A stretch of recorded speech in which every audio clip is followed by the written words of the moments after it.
যুক্তরাষ্ট্র ইরান যুদ্ধের কারণে ব্যাহত হওয়া জ্বালানি তেল সরবরাহ সংকট দ্রুত কূটনৈতিকভাবে সমাধান হওয়ার সম্ভাবনা কম এমন উদ্বেগে সোমবার ব্যাপক দরপতন হয় অপরিশোধিত তেলের বিশ্ববাজারে। তবে মঙ্গলবার সকালে তা কিছুটা ঘুরে দাঁড়ায়।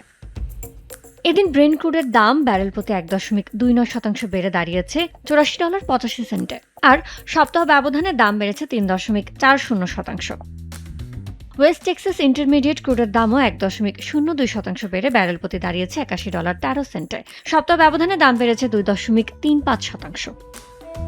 হরমুজ প্রণালীর পরিস্থিতি ও মধ্যপ্রাচ্যে জ্বালানি সরবরাহ নিয়ে বাজারে উদ্বেগে প্রায় ৩ সপ্তাহে সর্বনিম্ন স্তরে গ্যাসোলিনের দাম গ্যালন প্রতি দাম $২.৯৯। সপ্তাহ ব্যবধানে দাম কমেছে ৪.৫৪%।